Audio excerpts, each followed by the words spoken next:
Oh,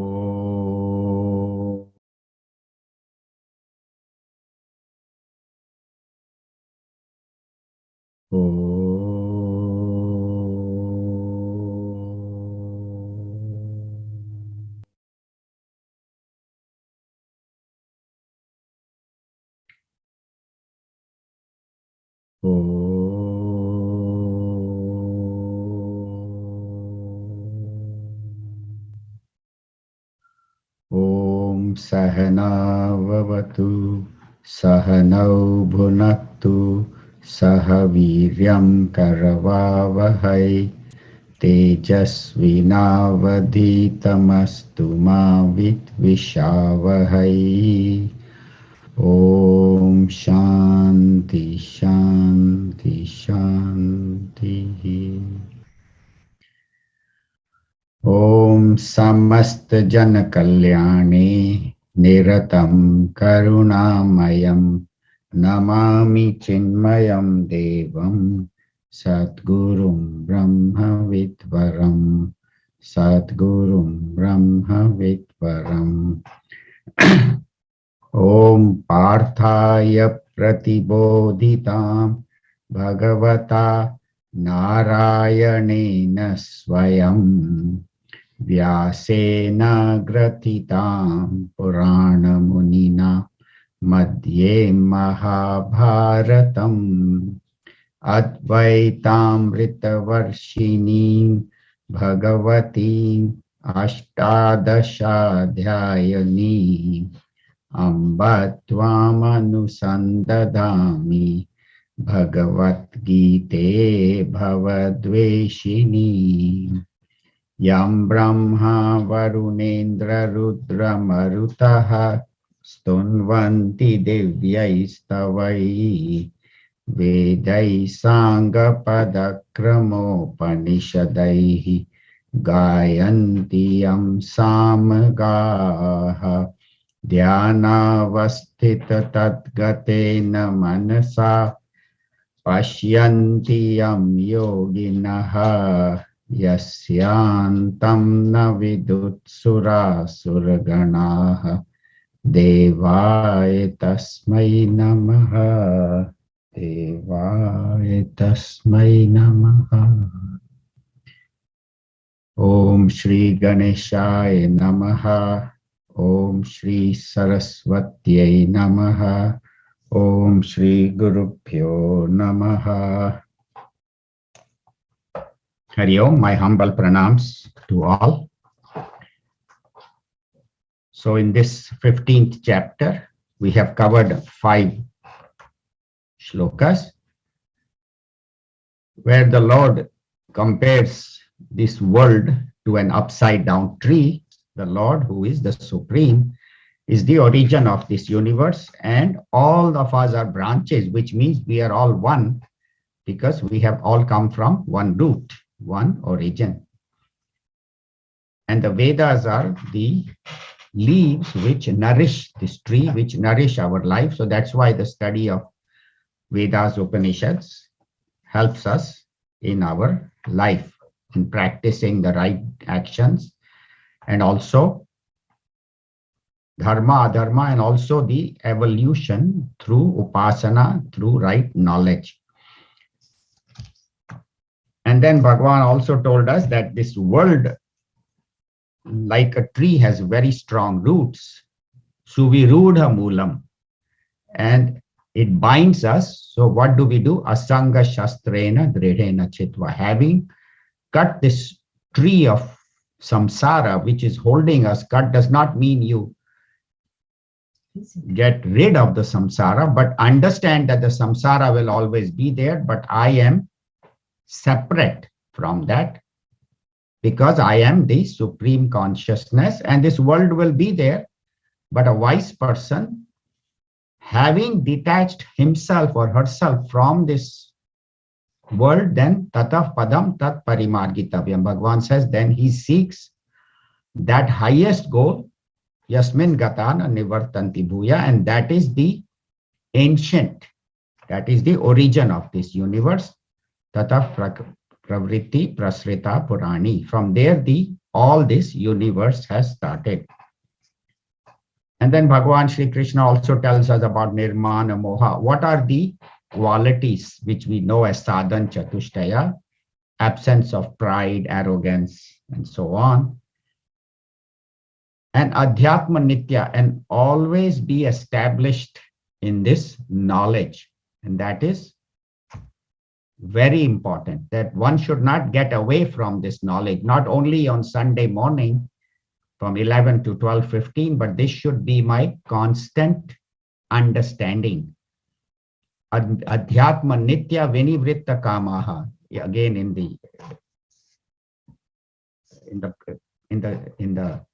the 13th chapter, Bhagavan says Tattva Jnanartha Darshanam. So always having this knowledge of the essence of who I am, that should never go away from our mind.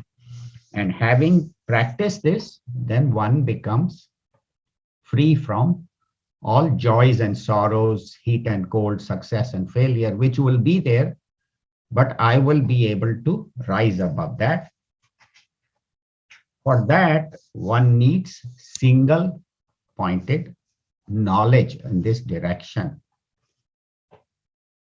And that is very important. And that what Bhagavan has told us again and again, that should become my main focus.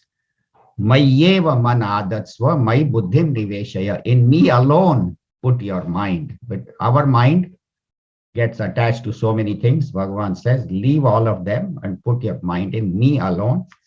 And my buddhim niveshaya. Not only your mind should be in me with love, but your understanding also should be in me. In me means Bhagavan says, does not mean only as Sri Krishna. It can be Lord Shiva or Vishnu or Mother Saraswati. But I, that total consciousness, Brahman, which has taken various forms. So this is where we have come so far. Now, having prepared, told us about this world, how the world binds us, how to detach with the acts of detachment. This world should be cut. And having told us what are the preparatory steps, what is sadhan chatushtaya, what should I practice, and how should I prepare myself? Now Bhagavan is telling us the nature of his dhama, tad dhama paramam mama. Remember he said tad dhama paramam. So he says, what is this supreme world of yours and how can I get there? So first he will talk about his dhamma. Already he has talked about the world, he has talked about the student, he has talked about he will be telling us about his world in the first shloka, dhamma, and then the next 5 shlokas will talk about us, the jiva, how this jiva takes birth, how this jiva goes into subsequent births, what happens in between, all that will be explained. And then again, then after 5 shlokas, Bhagavan will again tell us about his world, his dhamma. So this is how this chapter will flow. So we'll do today shloka number 6, chapter 15, shloka number 6. Na tad bhasayate suryaha. Na tad bhasayate suryaha. Na shashanko na pavakaha. Na shashanko na pavakaha. Yad gatva na nivartante. Yad gatva na nivartante. Tadhama paramam mama. Tattama paramam mama. Okay, all together. Na tad bhasayate suryaha. Na shashanko na pavakaha. Yad gatva na nivartante. Tadhama paramam mama. So Bhagavan Sri Krishna says, Na tad bhasayate suryaha. The sun, tad, there, bhasayate, shines, surya. The sun never shines there. Also, Bhagavan, you live in Seattle because sun never shines there. He said, no, not in Seattle. Na tad bhasayate suryaha. Na shashankaha. Shashankaha means the moon. Why is moon said shashankaha? Shasha means rabbit, ankaha means mark. So if you look at the moon, you see a dark mark. You know, a full moon, when you see, the middle is dark. And if you pay attention, it gives the appearance of a rabbit. So that's why this moon is said to be shashankaha, that has the mark of a rabbit, you know, the dark part of the moon. Na shashankaha, na pavakaha. So he says there is no sun, there is no moon, there is no light. So he says, oh yeah, Bhagwan, I had one time like that. There was no sun, there was no moon, there was no electricity, no light. Then we got a generator. Bhagwan says, I don't have a generator either. So he said, Bhagwan, then you must be living in some black hole where there is no sun, no moon, no light, no generator. How do you even live there? So Bhagwan will tell us how he lives there. So he says there is no Surya, no moon, no sun, no light. By light, he means not even electricity can illumine that. Nothing can illumine that. What? So we'll talk about that. And yat gatva, having gone, gatva is tva pratyaya, having gone, yat there, in that, towards that, na nivartante, the person does not come back. Having gone, he does not come back. He says, Bhagavan, I don't want to go to a place where I cannot come back. And anywhere I go, I buy a return ticket. You mean to say I don't have a return ticket? He said, no, you have no return ticket. Ek baar gaye to gaye. So yad gatva na nivartante, tad dham, that world, paramam mama, it is my supreme abode. It is the highest that you can seek, that you can go, you can reach in this lifetime. Not only this time, in multiple lifetimes, even as devas, even gods in heaven want to reach that. So this is like Bhagwan is giving us his address. Remember I said the 15th chapter is the letter. So you chant the 15th chapter and send it to this address. Bhagwan, I'm sending it where there is no sun, no moon, no light.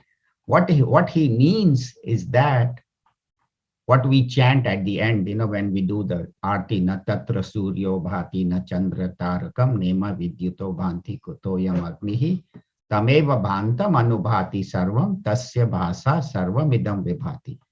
So he says this abode cannot be illumined by the sun, the moon, the lightning, but I'm offering this little light to you, Bhagwan. You think this little light can ever reach you?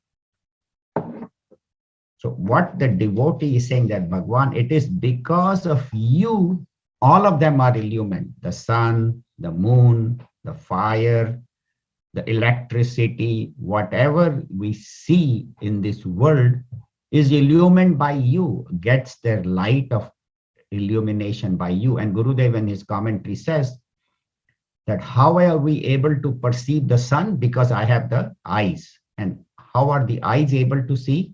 By the light of consciousness.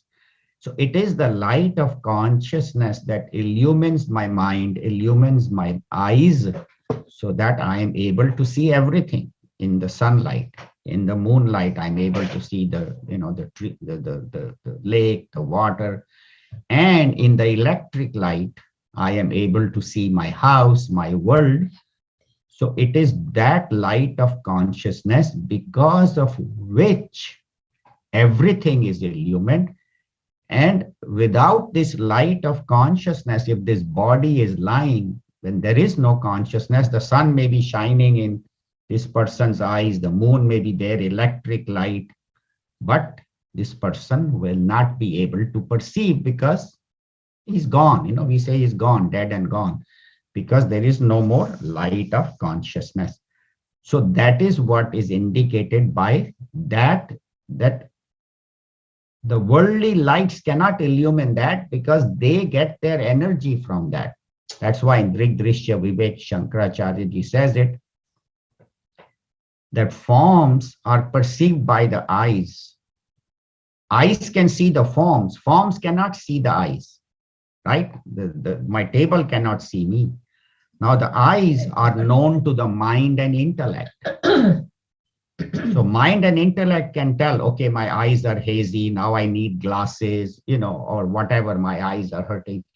But the eyes cannot tell what is happening in the mind and intellect. And the mind and intellect are illumined by that consciousness. So the mind and intellect cannot illumine that consciousness. The consciousness alone can illumine the mind and intellect, the eyes, and all the objects, the sun, the moon, the stars. Everything is seen by me because of Bhagwan's presence. And also all the lights get their energy from God himself. How does the sun get so much power? Because the Lord's power is in that. And we have seen that when we do the Gayatri mantra or when we do Hiranmayana Patrena, we remember that one Lord who is illumining the sun, and that is Tat Pada, that. So we think of God as somewhere else. So Tat Tvam Asi, the teacher says, even though you think that is far away, that is you yourself.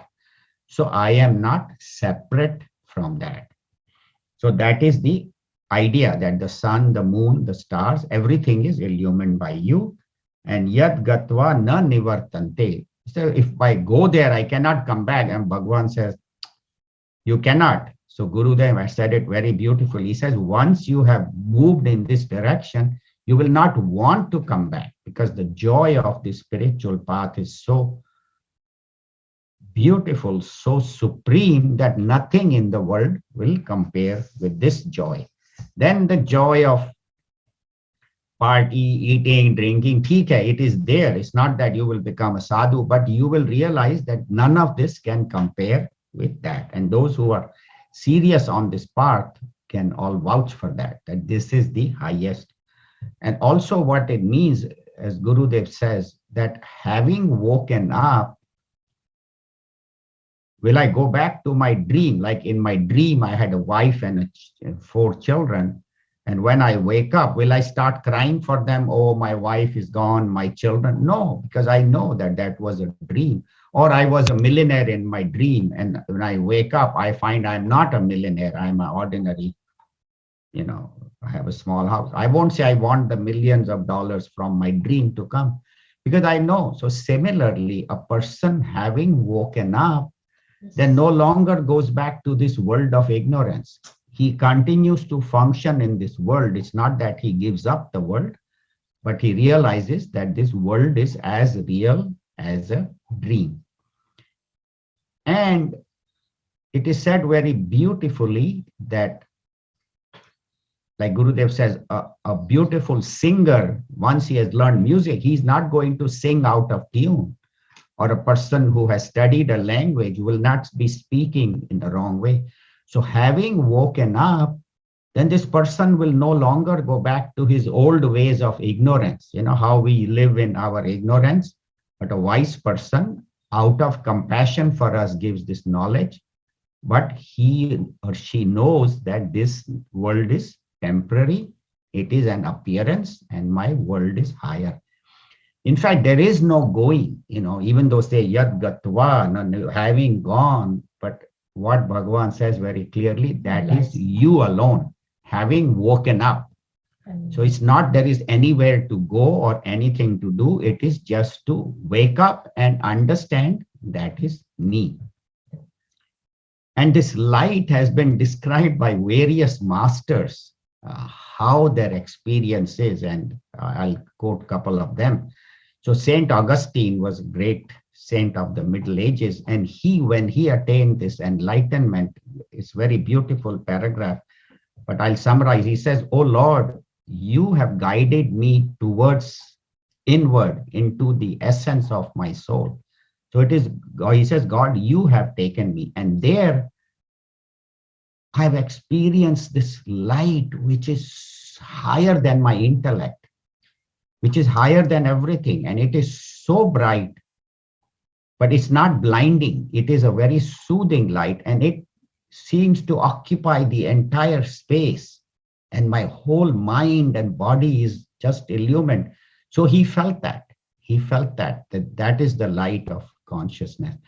Sanjay, when he is talking about that Virat Rupa, when he's telling Dhritarashtra how Bhagwan showed his Vishwarupa, he says, Divi Surya Sahasrasya Yadebhyut Sabdutpita Tadibhya Sadrishi Sasyat Bhasas Tasya Mahatmanah Divi Surya Sahasrasya Bhave Yuga Upadita. Just as when 1,000 suns rise in the east, how would you see that light? That was the light that Bhagwan, when he showed his Virat Roop. But this light is, they say it's very soothing, it's very calming, it's very, because it is the light of consciousness, it's the light of understanding. It's not there is some blinding light that is. So that is the understanding. So when Bhagwan says Agni, Pavakaha, Surya and Chandra, so these represent our sense organs, organs of action, and the mind, because the Surya is said to be the deity of the eyes. So that represents all my sense organs.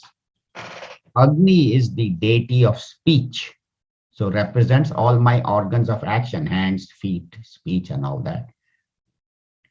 And the moon represents mind. So that is Mana Buddhi Chit Ahankar. So the idea is that neither can speech describe it, nor can I see it, nor can mind know it as an object. It's not that it cannot be seen or cannot be reached or cannot be identified, but it can be known as me, my own nature.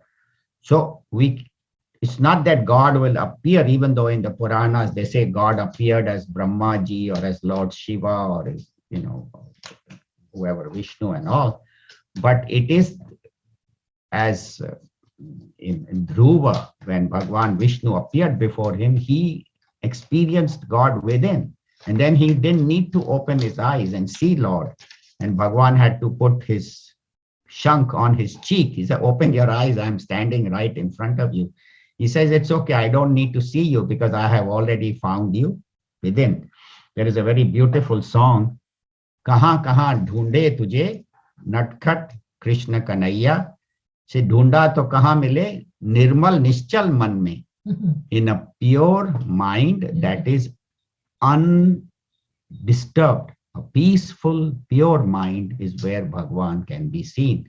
So all the sadhanas are meant for knowledge and to purify the mind, remove all the negativities and reduce the agitations of the mind. So when the mind is quiet, when the mind has gone beyond all problems, understood that there are problems, but they are not affecting me, and a mind that is still and pure, Bhagwan is already there. It is the agitations of the mind and the dirt of the mind that covers it. So that is what this beautiful shloka says. Na tad bhasayate suryaha na shashanko na pavakaha. So now we'll go to shloka number 7, where now from 7 to 11, as I said, who is this jiva? Who am I? Who is this jiva? This individuality, that whatever I am, my male or female, my name, whatever I am, who is that? That is explained very beautifully in the next 5 shlokas. So we'll do 2 today and then 3 next week. So shloka number 7. Mamaivamsho jiva loke. Mamaivamsho jiva loke. Jiva bhutas sanatanaha. Jiva bhuta sanatanaha. Manashasthani indriyani. Manasashtani indriyani. Prakritisthani karshati. Prakritisthani karshati. Okay, all together. Mamaivamsho jiva loke. Jiva bhutas sanatanaha. Manashasthani indriyani. Prakritisthani karshati. So, mama eva amshaha. just a part of me has become this Jiva Bhutaha, where in this Jiva Loke, in this world, a part of me has become this Jiva, which is Sanatana. We say we are not Sanatana Bhagwan. Maybe after 60, 70, 80, 90 years, I will be gone. Yes, but the subtle body continues, and we have gone through 8.4 million births before we became human. And then how many human births we must have had to reach this state where at this moment we are able to study the Bhagavad Gita is again Bhagwan's blessing and our effort in this life and previous lifetimes. So many lifetimes I have gone through. That's why the Jiva is said to be Sanatana. It is eternal. All when did it first start? We don't know. But when will it end? That I know. When will it end? When I become one with Bhagwan. So, Mamai Vamsho Jiva Loke Jiva Bhuta Sanatana. Even though it is eternal, my life journey can end on enlightenment when I become one with that. And then what does the Jiva do? Manaha Ch15 Indriyani. So there are 5 sense organs: eyes, ears, skin, tongue, and taste, tongue and smell. So these 5 sense organs, and the mind is said to be the 6th. So mind plus 5 organs. Prakriti sthani karshati. It attracts Prakriti. So through the eyes, I can see the sense, eyes form, through the ears, the sounds, nose, the smells, and all of them go to the mind, and then the mind reports to the intellect, and then again the intellect decides.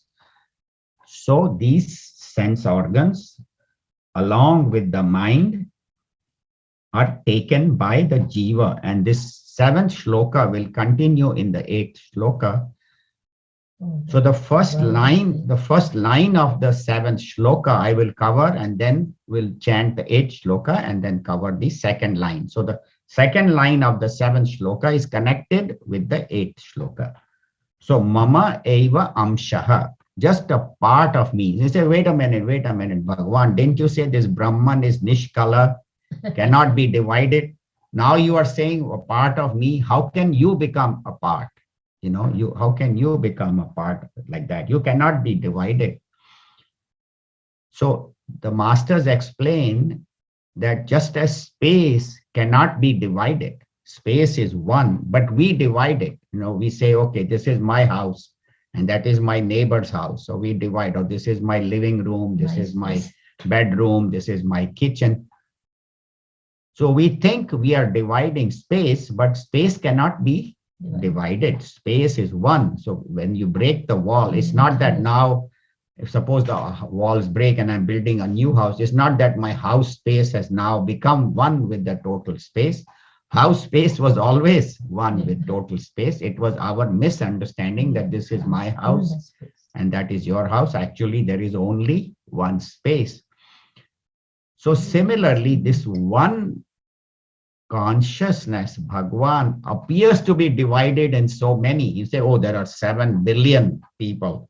So Bhagwan is divided in 7 billion people, and then there are so many insects and plants and birds and fish and animals.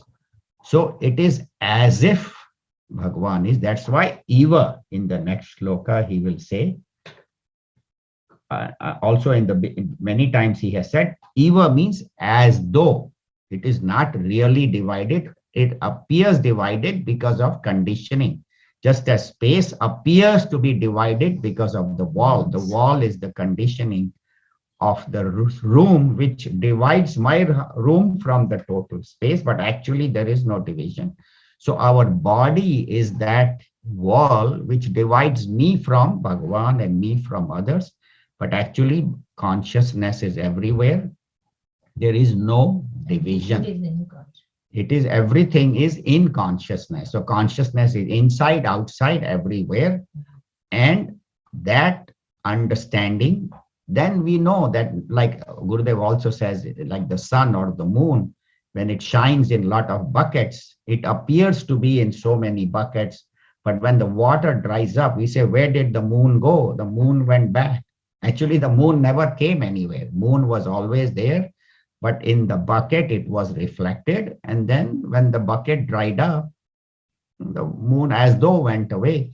So similarly, in you and I, the consciousness is shining. But when our bucket dries up, that is our mind and intellect is no longer functioning, the subtle body is no longer functioning. The consciousness goes back, but it has nowhere to go because it never came, because consciousness is everywhere. So that is what is explained.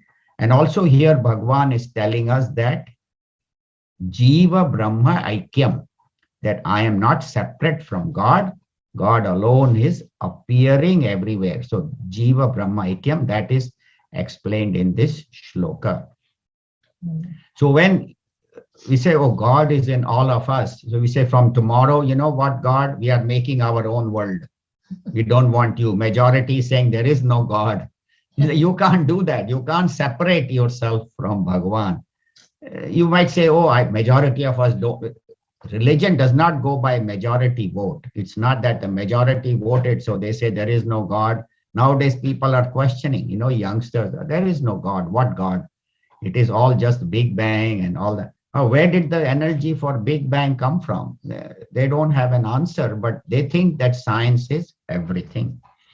But science cannot go where this Gita goes, and that's what we'll be studying in Prashnopanishad on Tuesday. If those who are not, if you can log in 12:30 to 1:30, we'll be doing Prashnopanishad, which will talk about how this spirituality goes beyond science. And also in the 13th chapter, Bhagavan says, Avibhaktam cha bhuteshu vibhaktam iva cha sthitam. Even though it is undivided, it appears divided because of conditioning. So this word eva is very important, that as though divided. And why is it appears divided? Because of upadhis, because of divisions. Because of this covering, that is, covering is giving the appearance of upadhis. So also, as I said, this also shows that we are all one, that I am as much in the plant as in the animal, as in the human. But why am I different from the animal or plant or human? Because of evolution. So through evolution, the plant has, become an amoeba and then become a fish. And then also we see in the animals also there is different levels of evolution. Like a cow is much more evolved than a tiger. Tiger is so violent and so, but a cow is so kind, so compassionate, giving. So similarly, human beings also evolve from, if you think about the cavemen, they lived like, close to animals. They would just kill the animal and just eat it and live. And then slowly they built cities and slowly this knowledge came. So gradual evolution is the method of this spirituality. And that is what is explained in this shloka, that gradually we evolve from animal man to man, and then as Gurudev says, the divine human being, which are the saints, the Mahatmas, and the oneness. So having talked about how this God is divided into many, now he will tell us how this individual as though moves from body to body, and that is the journey of the soul. So that is covered in the next few shlokas. So we'll do the second line of 7. We already covered. Mana shashthani indriyani prakriti sthani karshati. And we'll add that to the 8th shloka. Shariram yadavapnoti. Shariram yadavapnoti. Yachapyutkramati Yachapyutkramatishvaraha. Grihitvaitani samyati. Grahitvaitani samyati. Vayurgandhani vashayat. Vayurgandhani vashayat. So, shariram yadavapnoti yachapyutkramatishvaraha grihitvaitani samyati Vayurgandha Nivashaya. So in the seventh shloka, Bhagavan had said, Mana Shasthani Indriyani Prakriti Sthani Karshati. So these five sense organs and the mind as though attract, because we Vedanta doesn't say the objects come into the eyes. We say the mind goes out through the eyes to perceive the form, through the ears to perceive the sound, and so on. But here it is said that these sense organs are attracted towards the objects. And that's another way that my eyes, I get fascinated by what I see, my ears get attached to what I hear, what I want to eat. That becomes another attachment. I love to eat this, and when I can't eat it, I am miserable. So all of these, our senses get attached to sense objects. Karshati, it gets attracted, and I get caught that without this thing, my life is incomplete. If I can't have this, then, all that. So here Bhagavan has mentioned six, Mana, Shasthani, Indriyani, five sense organs, and the mind. But in different scriptures, they say that the jiva actually constitutes of 19 components. In Tattva Bodh also they say 17. Some places they say 19. So the jiva that travels from body to body is not as 5 or 6, though Bhagavan has given 6 as a representation. It is actually 19 components that travel. You said 19? Yes. So the gross body, of course, stays here and it gets buried or cremated or whatever happens to it. But there are 19 components that constitute this jiva that travels. So Tattva Bodh I studied long time ago, several months ago, I don't remember. So we'll just revise what are the 9 components. It says 5 sense organs. Organs does not mean the physical eyes or the physical ears, but the ability to see, hear, smell, taste, touch. The ability to see and hear, that is called the organs of perception. Then there are 5 organs of action: hands, feet, speech, genital organs, reproduction, and excretion. So again, the ability to see, the ability to hear, the ability to speak, the ability to grasp, the ability to walk.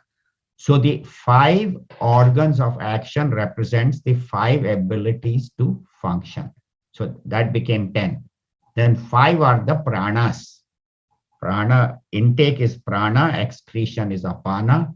In the middle is samana, the digestion. Vyana is the circulatory system. Vyana is actually much more than the circulatory system. They say there are 73 crore and 73 lakh nadis through which this Vyana travels to different parts of the body. We'll be discussing that in detail in Prashna Upanishad. So it's not only the arteries and veins and nerves, but there are the channels of energy that flow from the heart all throughout the body. So 5 pranas, 5 sense organs, 5 organs of action makes 15, and 4 are the mana, buddhi, chit, ahankar, mind, intellect, memory, and ego. So together, these 19 components the jiva takes, this all to including ahankar, including the ego, this 19 things it takes. And Gurudev in his commentary says very beautifully, it's like when I change a house, when I sell one house and move to another, or when I was renting a house, now I buy a house. So what do? I pack everything, what I, and whatever I don't need, the gross body is left, is burnt. But all the subtle components are packed. And then now I pack all my stuff and I throw away what I don't need. And then now I go to a new house and there I unpack. I have all my boxes, or it takes me a month to unpack because I have so much stuff. So similarly, this jiva leaves this body as though, it's, and they do describe worlds of experiences, different worlds of higher and lower, which we call heaven and hell. And having experienced its karmas, good or bad karmas, then it takes up a new body. And that is called the new house. So now this jiva takes a tiny little body, enters in the mother's womb in the third month. And then when the child is born, again, it's not that all 19 become active right away. It's very slow. Like first thing, only thing works is the mouth, right? In the baby, only thing works is the mouth, because until the baby comes out, it is being fed by the umbilical cord. But when the cord is cut, then the baby has to look for food. So it gets food from its mother. So the mouth becomes the first organ that becomes very active very quickly. Others develop slowly. Apana also very quickly. A new baby expels 5-6 times a day. He has no problem, no constipation. So those become active right away, but the others take a while. Like the eyes, they say that in the beginning, the child cannot, even though his eyes are open, he really cannot see much, maybe a little bit of foam, mostly by feeling. He knows, okay, this is my mother, because he's close to her and he was with her. And then slowly the eyes can perceive the outlines. Okay, this is the outline of my mother. This is the outline of my father. He still doesn't know. The baby still doesn't know. And then slowly the black and white. Okay, slowly they see the mother as black and white and the form is recognized. Then they see color. And then they see the relationships, that this is my mother, this is. So the sense organs, it's not that suddenly when the child immediately,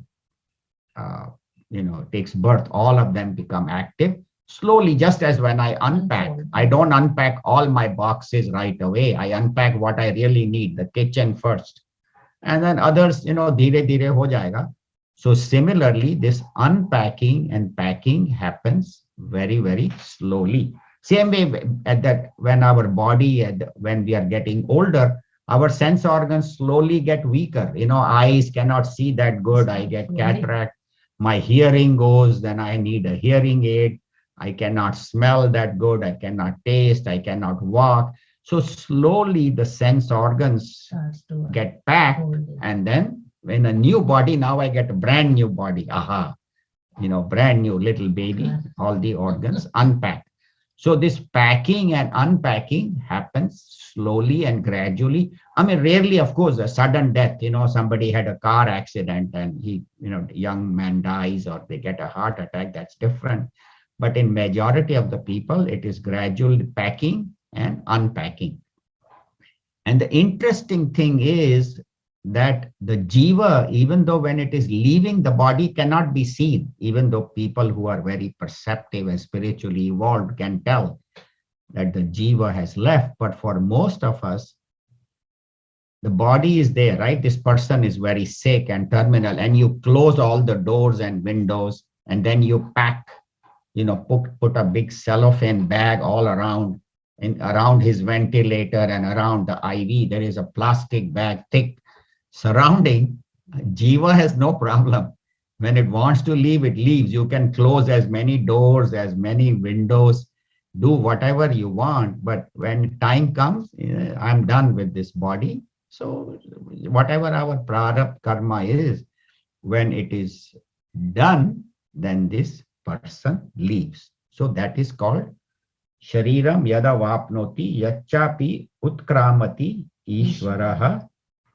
When the jiva takes this body, avapnoti, and yacha api utkramati, leaves who? Ishvaraha.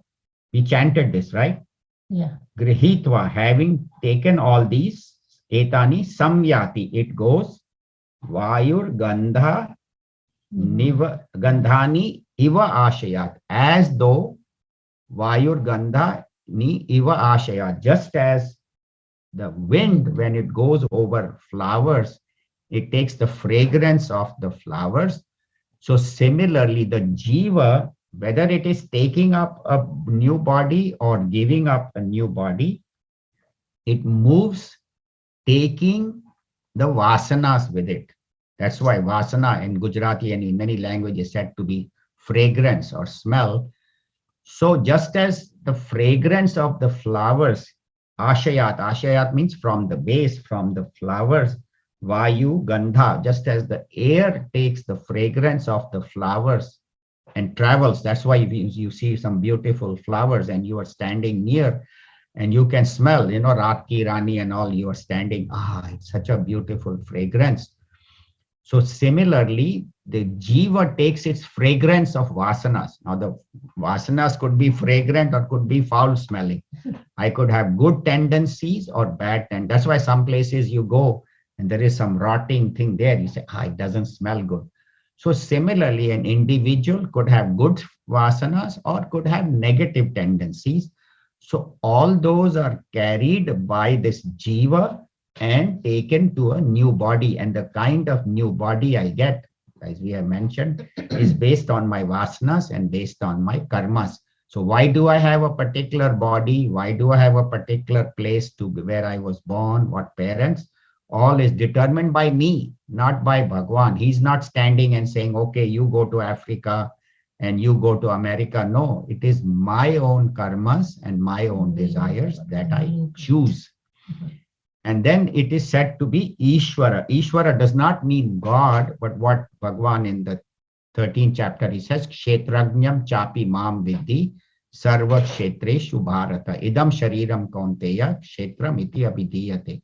This body is said to be the kshetra, the field, and the one who occupies is Kshetrajna. And it is me, but even though we are all Bhagwan Sri Krishna, we are all that supreme consciousness, but we have forgotten, and I think I am this limited jiva. So all the purpose of the scriptures is to remind us that you are divine, you are the Ishvara, you are the boss of this world, of this body. Do not let the body's desires and tendencies get you caught, because you are the Lord of this body, you are the Lord of this universe, and function in that way, that I need the body to function, but I'm not a slave of this body, I'm not a slave of its desires.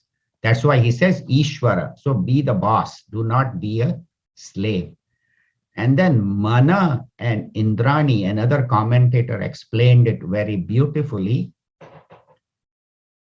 that the mind and the five senses are very intimately connected, because whatever food I eat becomes the mind.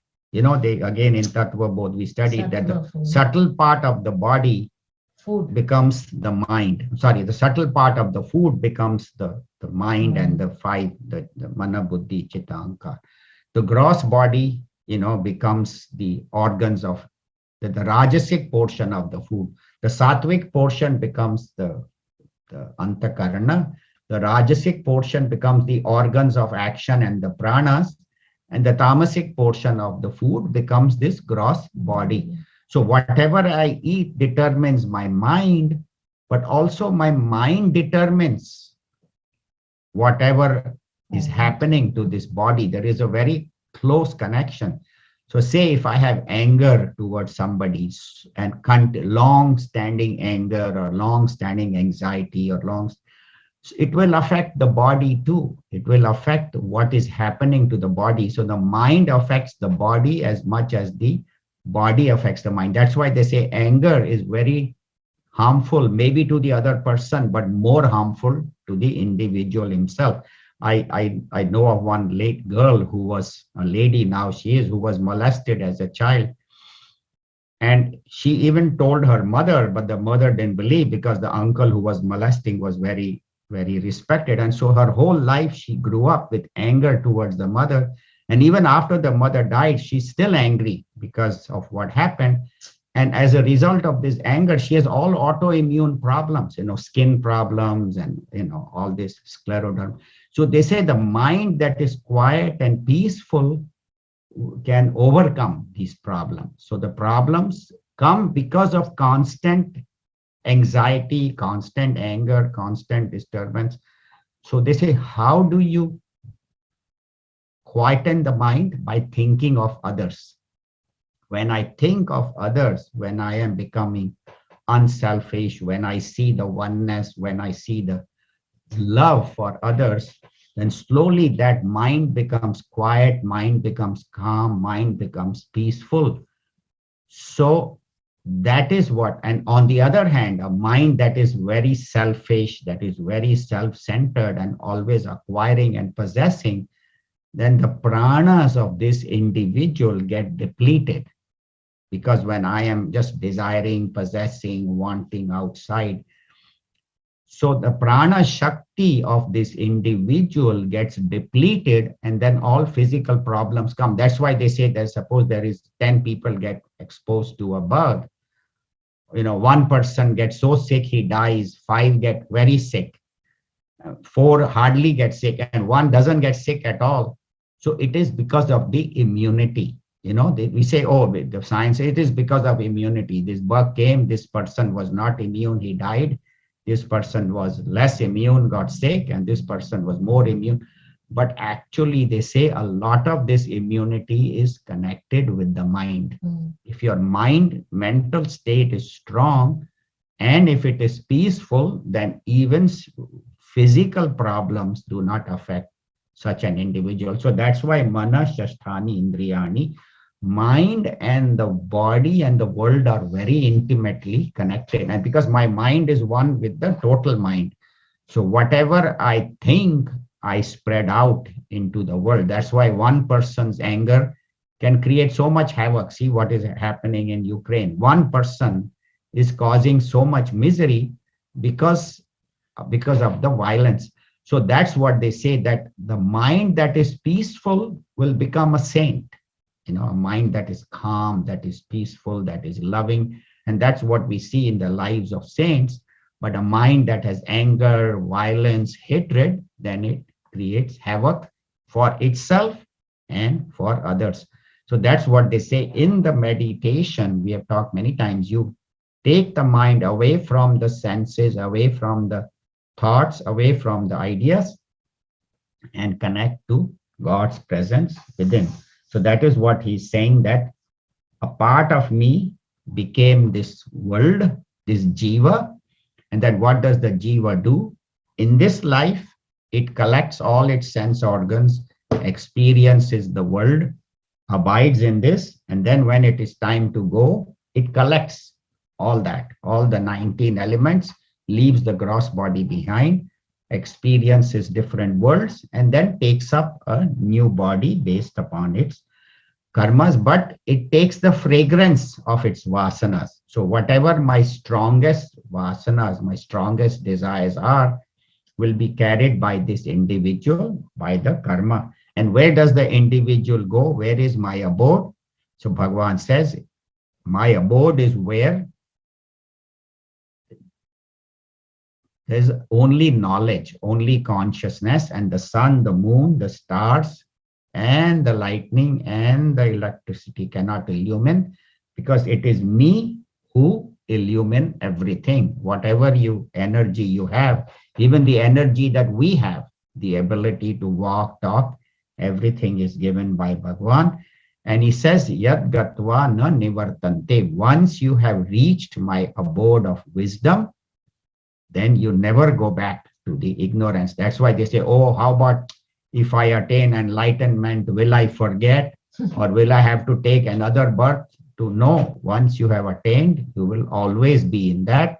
Just as having woken up, you don't go back into the dream. So similarly, having woken up to that highest state of consciousness, then this Mahatma, he never gets deluded, never gets foolish and fooled, and that is enlightenment.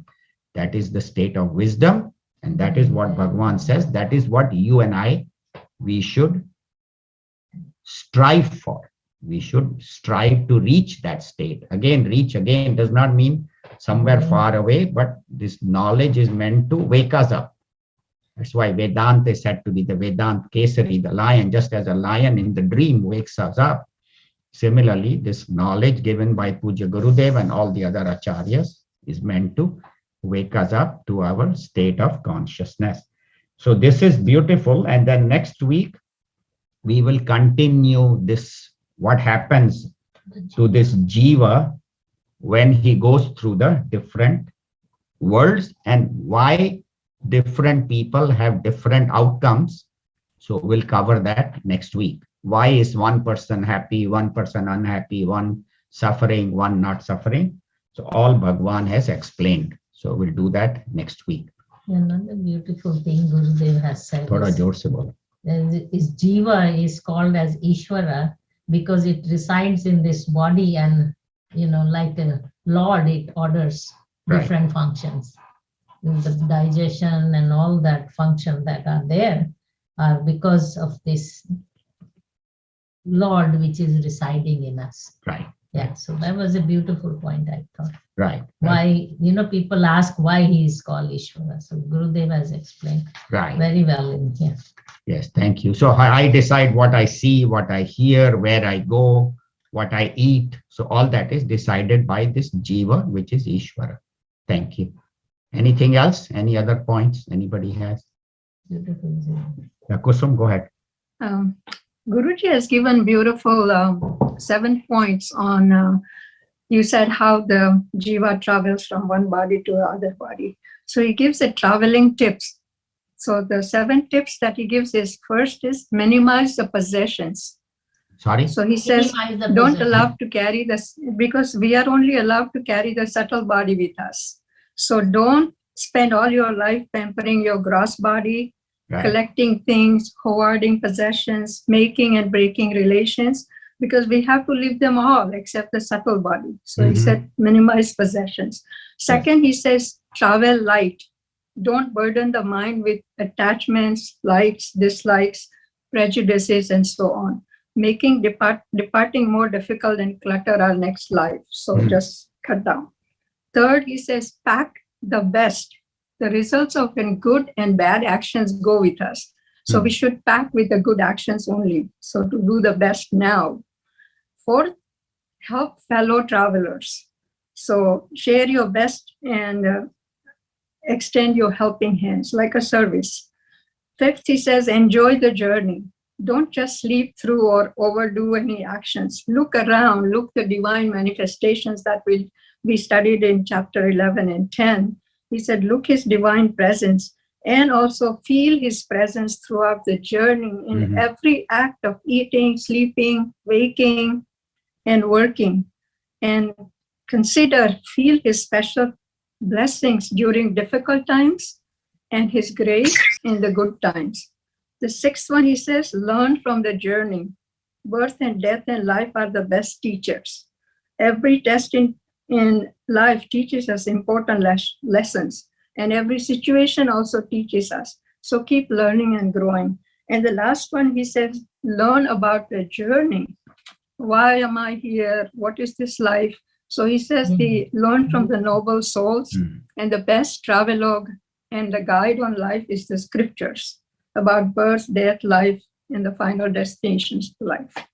And then final thing, he says that the only one thing forever is our relationship in all our lives, which is truly forever. It's only God. I can depart from every relationship, but not from God. So I thought this was very beautiful. Kusum, can you please, thank you. Can you send it to me? I'll put it on the WhatsApp, on the Bhagavad Gita WhatsApp.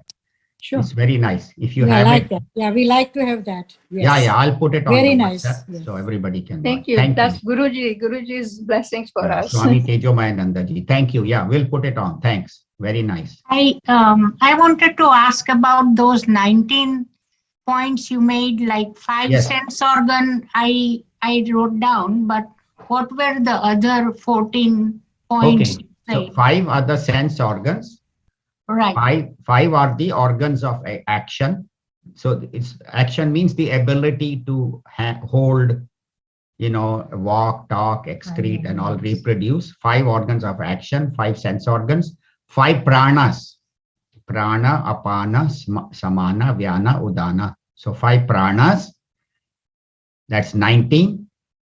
And then 4 more are mana, buddhi, chit, ahankar, mind, intellect, ego, and memory. memory and ego. So that is 19. Some places it's 24. Some places they even give 17 because the ego is separate and mana, buddhi and chitta, they count as one. But 19 is the most common way. So 19 things. Thank you.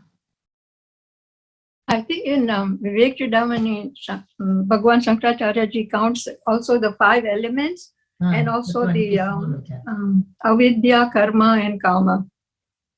20. To 24 or 27, depending on which all you add. Yes, thank you. Vidya, karma and kama comes out like 3 knots. 3 knots. Avidya, karma and kama are the 3 knots, but the 5 pancha mahabhutas, so 24 are counted as 27. or 27. Yeah. Alag alag, yes. Different scholars give different aspects of it.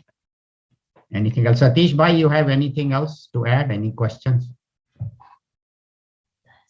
No, I just, this is so profound. Now everything is profound, of course, but it just really whets your heart when you listen to this thing every time. And,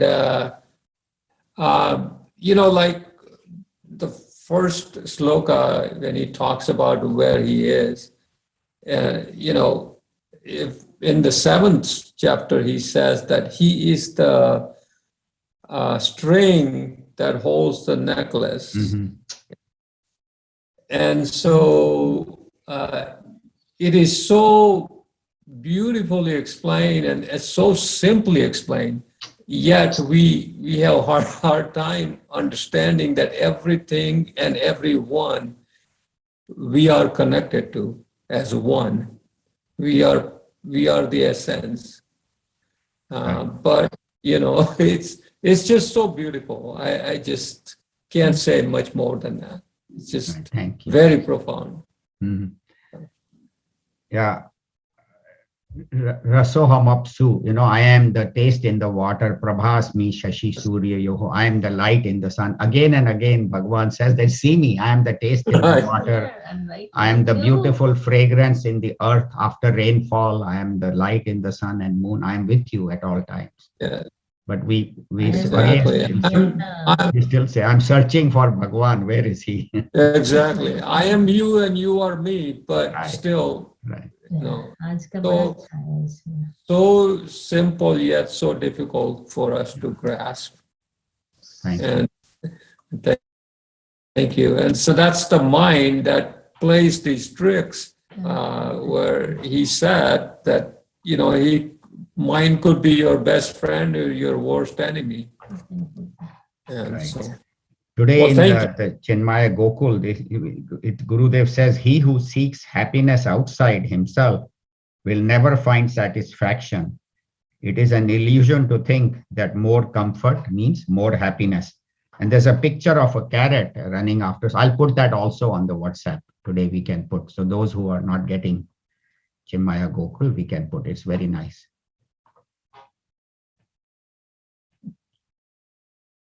Where can I look for all 24? That is given in Tattva Bodh and all these places, but it is 5 sense organs, 5 organs. Atma Bodh also has 5 sense organs, 5 organs of action, 5 pranas, then 4 mana, buddhi, chit, ahankar, which is the antakarna, that's 19, and then 5 are the tanmatras, the unmanifest elements, that's 24, and then 3 more is avidya, kama, and karma.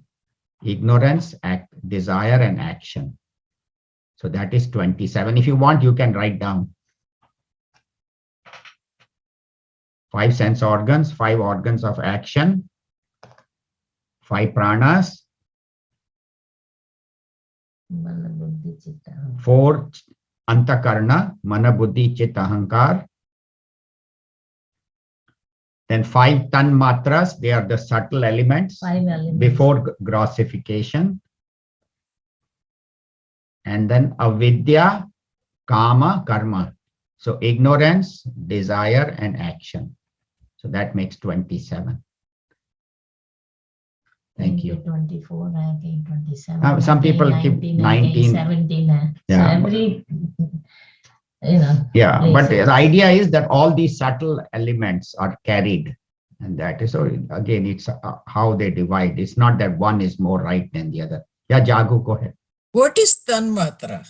Tanmatra are the ungrossified, Unmanifold. 5 ungrossified. What happens is before these elements, air, space, fire, water, earth, when it becomes grossified, then we can see, like we can see this body, we can see water, fire, space, air. But in Tattva Bodh, it is explained very well. Are you in the Tattva Bodh class? No. Are you attending? Off and on. Off and on, yeah. So in there, they explain that there are 5 elements, Panchikarna. So what happens is that it is like It has 1 out three of 8. aspects. So Sattva, 4, Rajas, and half of that space takes 1/4, 1/4, 1/4, 1/4 from other. one So is- 1/8, 1/8 of all becomes space. And then same way, 4 parts of water takes 1/8, 1/8, 1/8 and becomes so like that. So when before it is grossified, they are unmanifest. And then the middle. part of space takes little bit from air, water, fire and earth. Then air takes little bit from space, fire, water, earth. And like that, water takes a little bit from all. So it is there in Tattva Bodh. If you look in Yeah, Panchakarna, Okay. Panchikrit Pancha Mahabhuta, it is called. So it is, there's a very beautiful diagram that Puja Gurudev has made, which will explain it. It's hard for me to explain without the diagram, but those who have Tattva Bodh, please open that, how the Panchikarna is happening, or you can even Google that. It might, I'm sure it will be there on Google. We don't know how correct it will be, but if you go to Tattva Bodh, you can actually Google how the Panchikrit Pancha Mahabhuta, how these 5 Mahabhutas in subtle form or unmanifest form, how do they become manifest? So by half is from that and little 1/8, 1/8 is from the other. So that's how, yeah. Okay, we'll do the Aarti and the closing prayer. Kusumi. Om na tatra suryo bhati na chandra tarakam nema vidyuto bhanti kutoyam agnihi tameva bhantamanubhati sarvam tasya bhasa sarvamidam vibhati. Boliye Shri Krishna Chandra Bhagwan ki jai. Aarati Shri Chinmaya Sadguru ki. Divya Rupa Murati Karuna ki. Aarati Sadguru ki. चरणों में उनके शांति समाए शरणागत की भ्रांति मिटाए पाप ताप संताप हरण की आरती श्री चिन्मय सद्गुरु की आरती सद्गुरु की वेद उपनिषद गीता को गाया धर्म सनातन फिर से जगाया शुद्ध नीति प्रीति शंकर की आरती श्री चिन्मय सद्गुरु की आरती सद्गुरु की सिद्ध बाड़ी की तपो भूमि में नित्य विराजे गुरु हमारे भक्त हृदय आनंद श्रोत्र की आरती श्री चिन्मय सद्गुरु की आरती सद्गुरु की आरती सद्गुरु की बोलिए श्री सद्गुरुनाथ महाराज की जय. Everybody can please take the aarti. Beautiful mandir you have, Kusum, very nice. Thank you. Thank you. Kayena vacha manasendriyerva buddhyatmana va prakriti svabhavat karomi yadyat sakalam parasmai narayanayeeti samarpayami narayanayeeti samarpayami sarve bhavantu sukhinah sarve santu niramayaha sarve bhadrani pashyantu ma kaschid dukhabhag bhavet. Om asato ma satgamaya tamaso ma jyotirgamaya mrityorma amritam gamaya. Om shanti shanti shanti. Hari Om Shri Gurubhyo Namaha. Hari Om. Hari Om. Thank you. Hari Om. See you. See you next Thank you. Sunday.